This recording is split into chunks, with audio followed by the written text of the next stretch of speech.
Hi, ladies and gentlemen. You're now tuned into the second part of the Battles of Opinions podcast with your homeboy Kingy Crush Glass. I'm my homegirl. Free law. I'm Manila. My Vinci. So right now, this is the second part. Like, subscribe, comment. We're gonna be talking about Antonio Brown and Aaron Hernandez. We're going to be talking about the video of Antonio Brown and what we believe could be the problem, and then lead it into Aaron Hernandez and our thoughts from the documentary. I mean, I knew a bit about his career before because I was a Patriots fan, but I'm more of a Brady fan than a Patriots fan. It's like I love that white boy. That white boy else had 6 rings, baby. But other than that, though, like, you know, him and Gronk, a couple of the guys, Walker and all of them, like, I kind of follow them. I like football in general, so just a heads up on that. Oh, you wanted me to start? I didn't. No, not to start. You have any thoughts? Not so far. No? After we run the video. After Put we in run the my video? 2 cents, Okay. yeah. So we will get to the video. Antonio Brown, his last little stunt here. I don't know why he did this, but let's get into it. To the sergeant.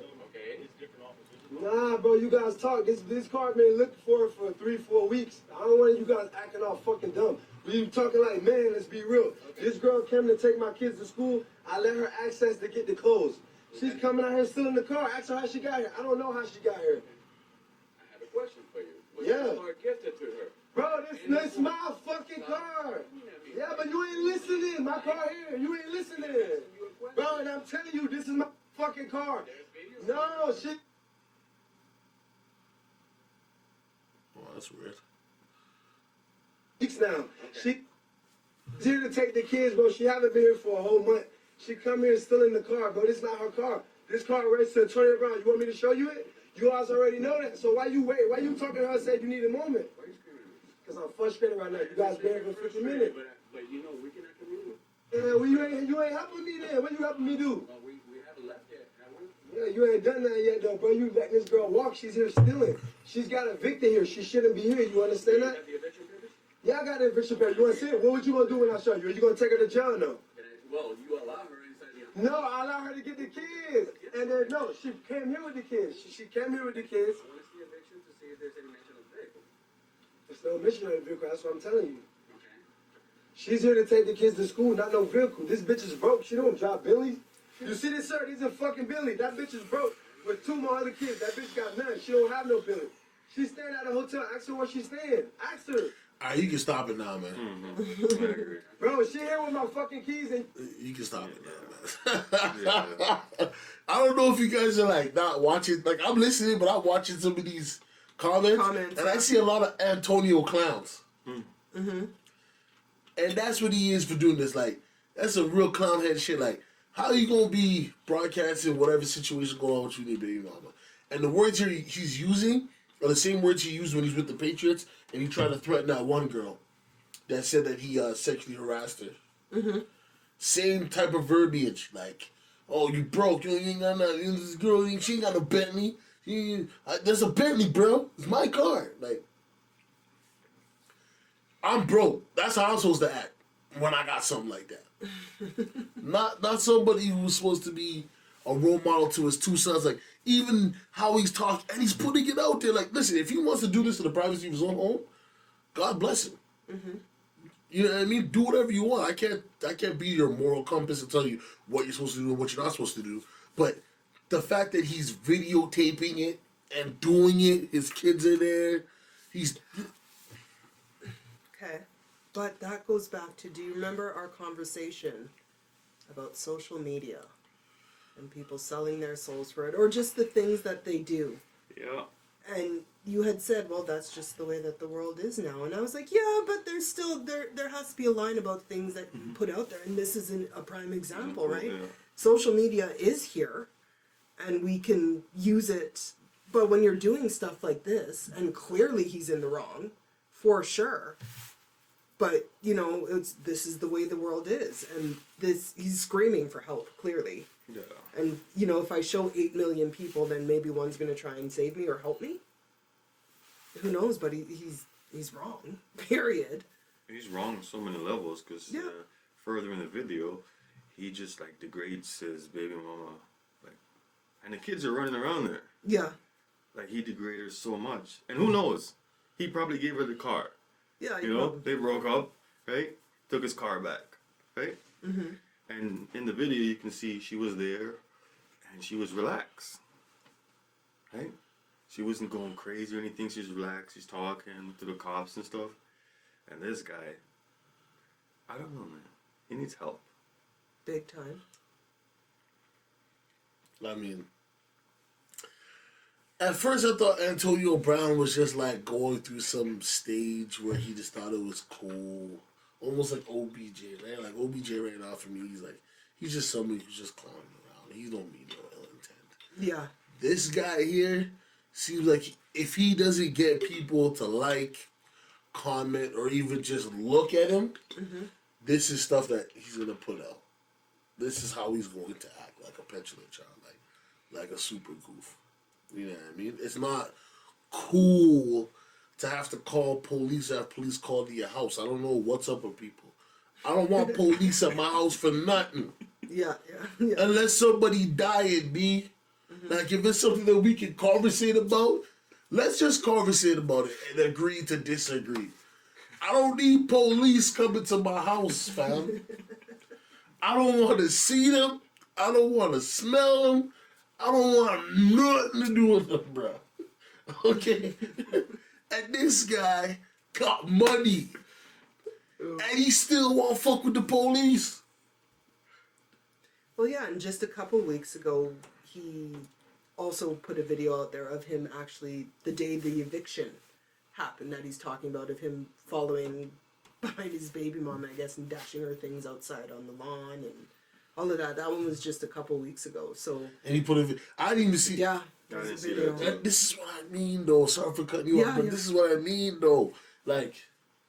But this is an escalating sequence and series of events for him, I'd say probably in the past 6 months to a year. But 6 months for sure, right? This isn't just isolated. And for him to easily and comfortably be doing this on camera, could you imagine inside that house with those doors closed, just the turmoil that was going on when he wasn't on the road? Yeah, tight pants and big shoes make you look like a clown, you fucking asshole. It started from like a year ago, right? Or 8 months? Like when he was in Pittsburgh, when he was crying and whining. You know? You know what it was? I don't know. Ryan Clark, shout out to Ryan Clark as well, who works for ESPN and all that stuff. He mentioned something, and you can check it up, it's all factual. I'm not making anything up here. He goes, you know, Antonio was hardworking in the very beginning, doing all the right things, but they can see he was like a me person. And I guess there was conversations about his contract, and people have said, hey, when you give this guy that money, you're going to create a monster. Yeah. You know what I mean? Don't give him that money yet. They gave him that money, and you know, he was in practices. Don't touch me, I'm the peace. Don't touch me. Yeah. You know what I mean? Like, just very arrogant. Then you go to right before the year before everything collapsed, right? They win, they beat Kansas City. He in there on Facebook Live. The coach said stay off of social media, whatever. His coach in there talking mad ish about the Patriots and the cheaters and whatnot. This guy's recording it for everybody to see. Smiling, laughing about it. They're like, yo, what's wrong with this guy? Yeah. Now you see that? That's the beginning stages, right? Boom. Fights gets his way off of the Steelers, traded to the Raiders, right? Feet get burnt. Then his helmet ain't right. Then he start going after the general manager, calling him names and trying to fight with him. Then he mess around and screw over the head coach. Boom, Patriots trade for him. He gets to the Patriots, go, yo, listen, whatever you did out there is what you did out there. But when you're over here, please don't do that. You came in for football. We want to win. You're an integral piece. We definitely would love to have you when we need you. Come through and we'll make it happen. Just don't do this. The boy go and do it.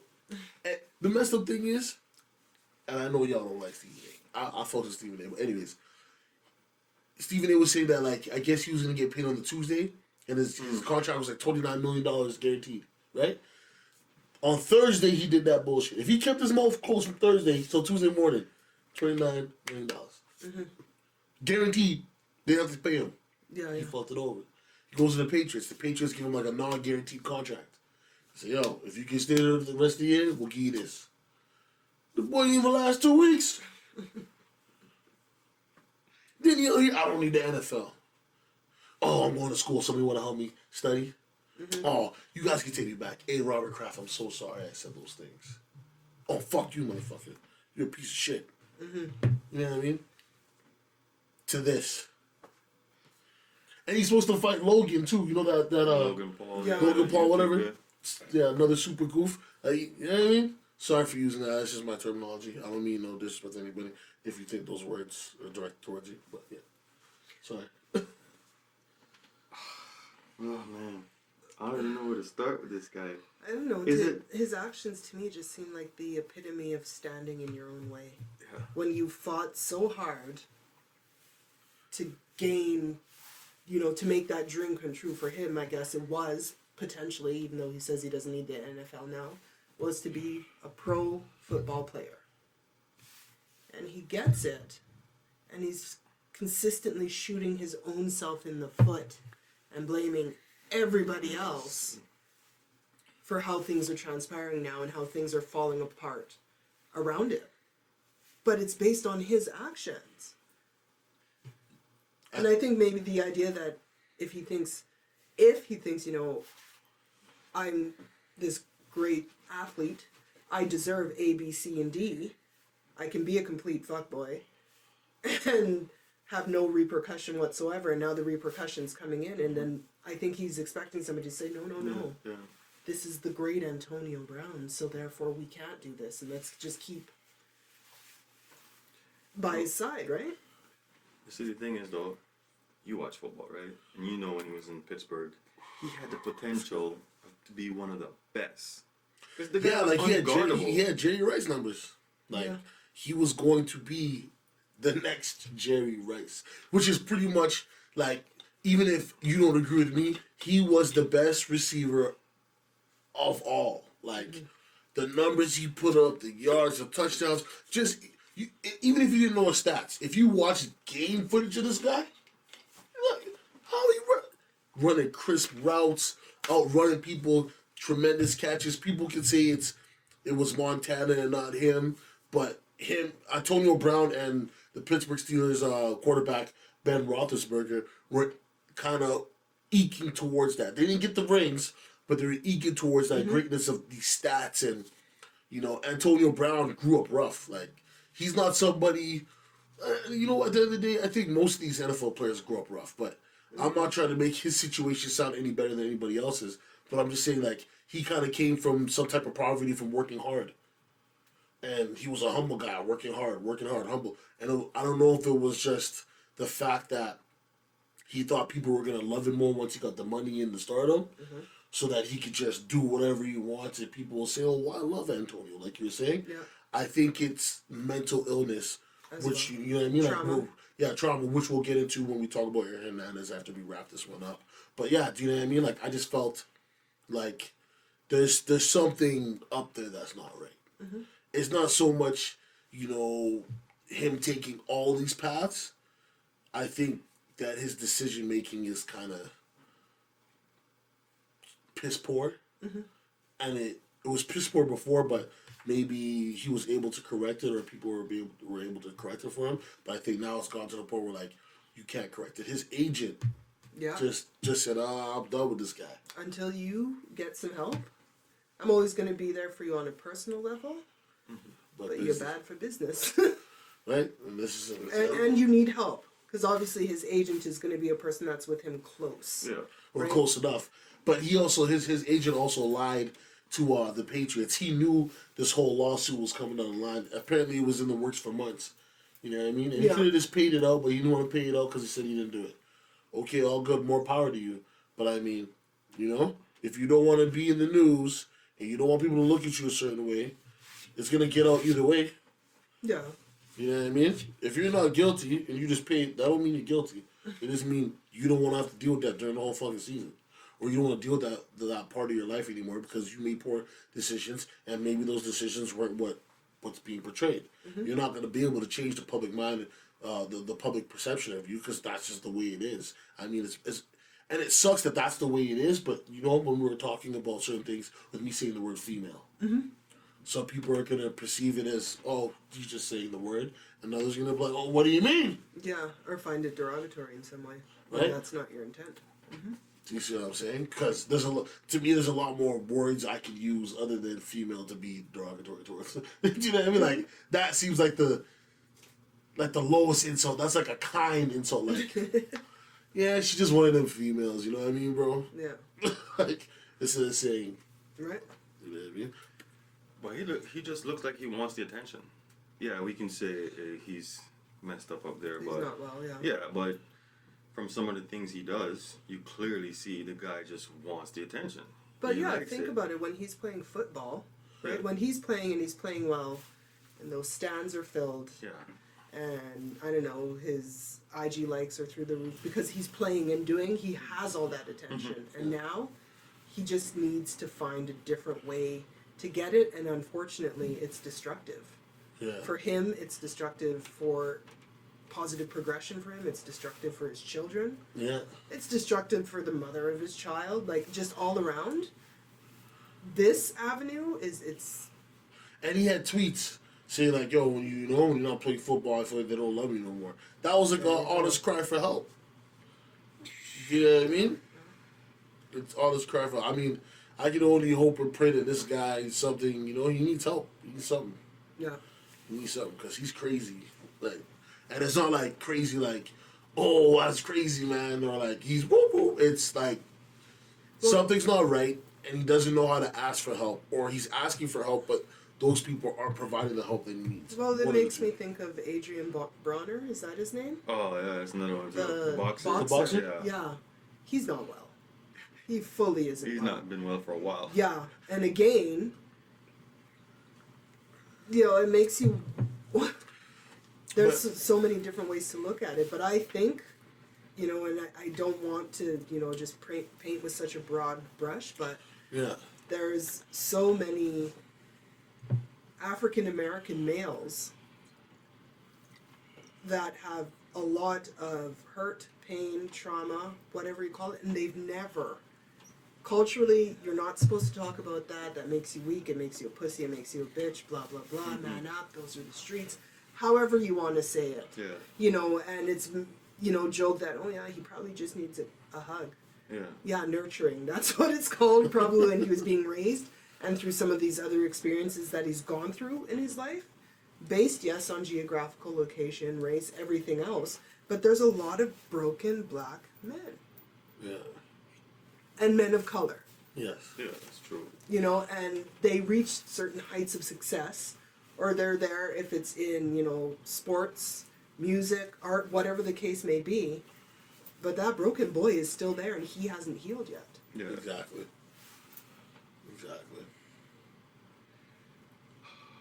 I don't know. The rest of the video though, it's you see the rest of the video with the candy and everything else, what he's doing? Yeah. The bag of dicks. Yeah, it's pathetic, man. Like, How old is he? About. So was like probably 36. What? No, are you crazy? He's probably like probably like 29 or something.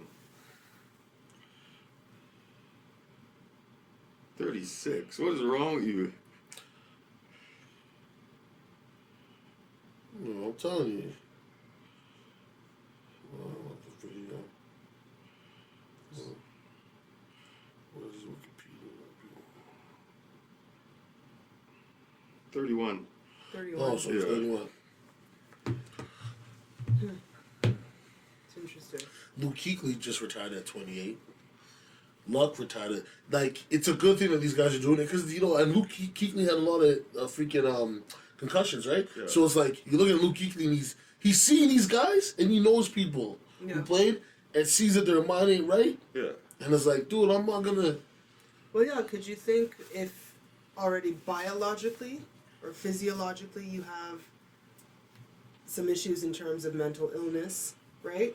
And then physically based on this sport, you're constantly getting concussions. It's just going to exacerbate what was potentially already there naturally or cause it when it wasn't there yet. Yeah. It's just like, sorry. No, it's okay. It's just like, remember back in the day, you know, this is Randy Moss. You remember? He had his fair share of problems, you know. Remember all the trouble he was going through? He was like this, and look, he got his shit together. Right? Now he's a big star on But NFL. I don't think he got concussed as much as No. as these other people. But we don't talk. know if this guy is concussed, right? No, he's been concussed. I mean, we can pull up. He's No, crazy. Maybe he's No, just no, no, straight no. up crazy. Nigel, we can pull up videos of Antonio Brown getting knocked out on the football field repeatedly. Like even bro, just show the Vontaze. Just show the Vontaze. This one is like the most recent one. This is 4 years ago. Show the Vontaze one for me, please. Yeah. Hold on. I'm gonna show it again. He throws it. Watch this. He misses it. Okay. Boom. Oh. Yeah, some And screws are loose. it's not even that yeah. deep. Look how the man Yeah, drop, yeah. like whiplash, all that. Boom. Body limp. But wait, was that Call of Dirty hit? Yeah, of course. That's an extreme dirty. Listen, the man could have broke the man's neck, fam. Yeah, you got a helmet from it. Look at that. Okay, this will be the last time we show it. I know it's vicious, but just to show you, like, and this is just one of the concussions he's had. That's just one of them. That's one of the biggest ones he had. You gonna tell me that his brain right? No. He ain't right. You know what I'm saying? And on that note, we gonna get into Aaron Hernandez. So I got my little diatribe I want to go on. I want somebody else to start this off. I'm gonna take 2 more hits off this splizzy, Well, I and think then get busy. the Aaron Hernandez thing, it all ties into this, right? Yeah. Like Free was saying, traumatized, right? Can't speak about your pain or whatever. You're gonna look this certain ways, and what was it? He was always say, experiment with that he was gay or something like that. Well, yeah, so the documentary, The Mind of Aaron Hernandez, right, in the 3 parts, there was a couple of, I think, reoccurring themes. The one was the one based on his sexuality. What was it? It was it was more question, Yeah. right? That, you know, is he gay? Is he gay? Is he bisexual? Did he just experiment at a younger age? Because also, too, one thing I noticed was that after he left Connecticut, right, and really started on his life and his career, Yeah. I guess at least in this documentary, there wasn't too many men that came out and said, I had a relationship with him. Apparently he had the jailhouse pen pal. Yeah, which Was that a pen pal, though, or someone that was in jail with him, in prison with him, I think it's and they had relations? I think it was somebody inside of them. Okay, so be it. Right? But coming from, you know, being raised and his father was very homophobic, and if he was gay, that's a burden that he's carrying, right? And one of the guys, or one of his previous teammates, was talking about how they say, you know, a man has his beard. So if it's, you know, doing these ultra masculine things, playing football, sleeping with 90 women, you know, big tough vehicles and all of that kind of stuff that define masculinity, they go into that to mask what their real sexuality is. Or even to the point of getting into relationships with women and having children, even though they may be gay men. But I don't know, I'm not saying that it wasn't an issue for him, but I think he was comfortable in his sexuality because he also did carry on relationships with other men. He kept it low for the external, but for himself, I don't know if he was as conflicted as maybe they're making it seem, and that's what pushed him over the edge to just start killing people. I mean, I don't think. Is there anything you want to add? 'Cause I might be a little longer than Yeah. Well, he was diagnosed with what is it, CTE? CTE. Yeah, he Very was bad. he was the worst case of CTE Yeah. for I think he died at 28 Yeah, something like that. for a 28-year-old. Like it was the worst case. Like for his age. for his age. Like what he accumulated should have been at age like 40 or age 38. Right? He accumulated lots and lots of damage. But you also have to know that some of those parts of the brain that are affected by CTE are also affected due to mental illness. Yeah. And traumatic experiences also causes that degeneration. So if he already had that, plus the physical trauma of concussions on the regular basis, no wonder why it was more advanced, right? Yeah, I mean, to start from the very beginning, I think the violence in the home and the respect that his father garnered from everybody outside of the home, including inside, put his dad on a high pedestal for him. So, concussions or not, he might have wanted to just be curious. You know what I mean? And his father stumped that right away. Like the cheerleader thing, I think that happening earlier on in his life, and his father saying, "Cheerleader, you fucking cheerleader, you crazy?" Okay. But even him wanting to be a cheerleader didn't. No, I'm saying his dad looking at it that way. Yeah. So you know what I mean? Now he's what's so wrong with it? You know, wants to go and try it out. And in grade 7 or his dad's still alive. Him and the next guy do whatever. I'm not saying it happened. I'm not saying it didn't. I'm just saying this is just my opinion on it. So that happens, right? And then, the guy who he does it with, his father is also like, what? So the difference between him and the other guy was, I think the quarterback that said Aaron had the relationship with him, I think he was in a more stable, non-violent environment. So with Aaron, his dad gets drunk, comes home, upset about whatever, beats up his mom. He's seeing all these things. He's traumatized, all this stuff's going, but he respects his dad so much that he does everything for him. Then they have the deal with UConn where his brother goes because his father is an alumni from there. So it's like oh what? And they see them coming up, top prospect in Bristol. You know what I mean? We got the son that's QB and the other son that's a tight end. Whoa, what a combo, right? Everything seems to be kind of together for him. Father dies. Who knows if he knew his mom was having this affair with the cousin before? You know what I mean? I don't know. Nobody will ever know. But so his dad dies. People say he was very unemotional, like just. You expect somebody to be extremely upset or, not happy, but there. He just seemed like he just locked everything off. Right? Boom. Then his mom, a couple months later, starts messing with his cousin's wife. Husband, right? Wow. Like a huge slap in the face to his father. I would assume he would take it as. I mean, I would. Yeah. Not only are you having this affair, but this guy sleeping at her house? Cousin's husband? Well, clearly you can see that was one thing that the relationship with Aaron and his mother was a very big touch point for him because even in one of the recordings of the telephone call, he's like, "What do you mean, Mom?"